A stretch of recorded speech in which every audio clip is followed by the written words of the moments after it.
야, 우리 오늘 드레스 코드 맞추기로 했는데, 응, 왜? 야, 목걸이 한다는 얘기 없었잖아. 아, 목걸이 난 이거 맨날 하는 거라서. 너는 왜 평소에 왜 맨날 그런 걸 제대로 얘기를 안 해주니? 내 잘못이야.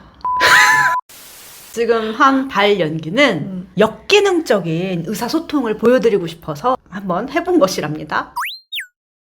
의사소통을 할 때도 사람의 자존감이 영향을 미친다고 했어요. 그러니까 사람들이 자존감이 낮고 좀 상처받기 싫고 나를 방어하고 싶을 때는 이렇게 솔직하고 상호작용이 되는 의사소통을 하는 게 아니라 갈등을 오히려 크게 만드는 역기능적인 의사소통을 하게 된다는 거예요. 아까 제가 연기한 역할처럼 무조건 상대방의 비위를 맞추려고 한다던가. 그러니까 아니면 저처럼 막 꼬투리를 잡아서 비난을 한다던가. 되게 논리만 중시하는 대화를 하신다거나 이런 유형들을 나누어 볼 수 있는데요. 대화를 할 때 자기, 타인, 상황 이 세 가지 요소의 균형을 맞추는 게 중요하다고 했어요.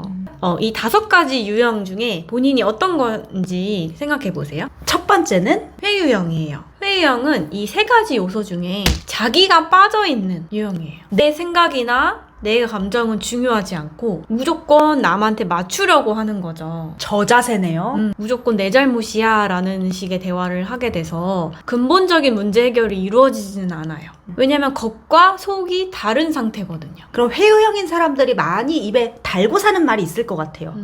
다 내 잘못이야. 나는 어떻게 할 수가 없어. 너 없으면 나 아무것도 아닌 거 알잖아. 회유형이 지나치게 반복될 경우 이런 의사소통이 우울증에 걸리기도 쉽고 자기 자책을 너무 많이 하신다던가 위장장애, 변비, 편두통 이런 신체 증상하고도 연관이 많이 된다고 해요. 속으로 좀 삭히는 게 많은 분일 것 같아요. 두 번째, 비난형. 이거는 회유형하고는 반대되게 자기만 있고 타인이 빠져있는 거예요. 자기중심적인 유형이군요. 그럼 자존감이 높은 건가? 이렇게 생각할 수도 있는데 오히려 그 반대라는 거예요. 상대방이 나한테 복종을 해야만 그때서야 우월감을 느낄 수 있다는 거는 평소에는 자기 존중감을 유지하기가 어렵다는 거거든요. 그래서 지나치게 비난을 한다던가 상대방을 통제하려고 하고 명령하려고 하고 넌 항상 그래 이런 식으로 얘기하면서 상대방의 탓으로 확 돌려버리고 자책을 유발하는 거죠. 근데 그러면 이 회유형이랑 비난형이 만나면 진짜 별로인 커플이 될 것 같아요. 계속 반복이죠. 비난. 한 사람은 비난하고 한 사람은 회유하고 서로의 특징을 더 강화시킬 수밖에 없죠. 초이성형. 자기와 타인이 모두 빠져버리고 상황만 남아버린 거예요. 어떤 연인이 생일을 깜빡한 거예요.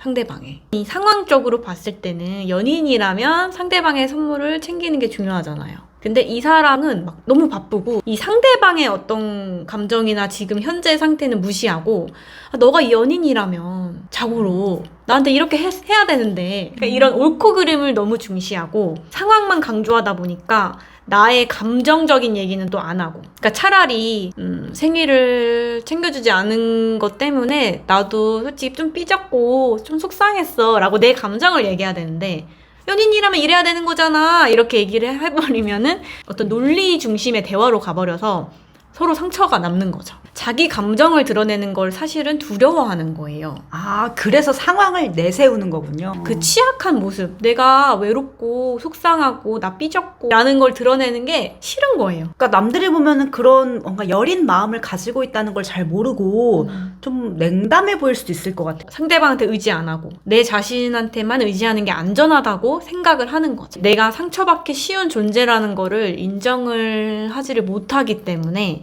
그 감정적인 대화를 하는 데 있어서 굉장히 불편감을 느끼실 수 있어요. 4번째, 산만형. 대화를 할 때 산만한 걸 말하는 걸까요? 그거랑 비슷해요. 자기도 타인도 상황도 다 빠져버리고 뭐가 남아요? 이리저리 그냥 떠오르는 대로 얘기를 한다던가 그 위협적인 게 분명히 있는데 우리 사이에 그거를 사실은 회피하고자 다른 데로 자꾸 주제를 옮겨버리고 이게 별로 중요하지 않다고 여기는 거예요. 그럼 상대는 생각을 해보면 이거에 대해서 대화를 나누고 싶고 이게 되게 중요한데 우리 관계에서 자꾸 딴 말로 주제를 이렇게 회피해버리면 뭐지? 싶을 것 같아요. 이 사람들은 또 내면에는 소속감이 결핍되어 있대요. 사람이 소속감을 느끼고 이 관계에 애착을 느껴야지 이 관계에 있는 주제들에 대해서 집중을 하고 에너지를 쏟을 수 있는 거잖아요. 근데 이분들은 이제 소속감 자체가 좀 별로 없고 이거에 대한 중요성을 내가 너무 크게 생각하면 내가 여기 소속되어 있지 않는 걸 아는 순간 나 혼자 상처받고 버려질 거잖아요. 그래서 나도 이걸 중요하게 생각하지 않는다면서 좀 부인을 하시는 유형이 아닐지. 마지막 유형은 일치형이에요. 높은 자존감이 기반이 되어 있어서 내가 하고 싶은 얘기, 내 속과 겉으로 드러나는 의사소통이 일치되어 있다는 거고, 자기와 타인과 상황이 어느 정도 균형을 이루고 있다는 거죠. 근데 이 네 가지 유형은 다 단점만 있는 건 아니에요.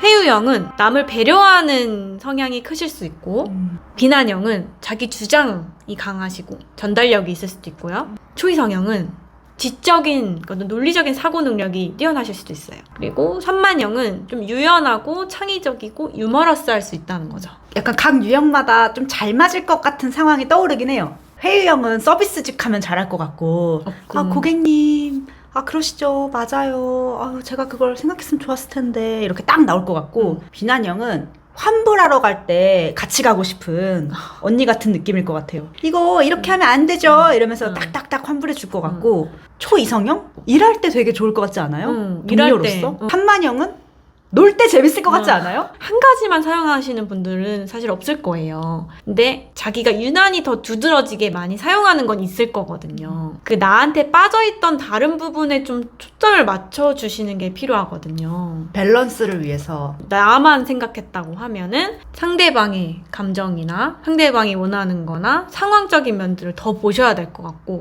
상황만 있던 분들은 감정에 대해서 더 얘기를 해보셔야 될 것 같아요. 산만형은요? 좀 집중을 하셔야 될 것 같아요. 유익하셨으면 구독과 좋아요, 알림 설정까지 눌러주세요.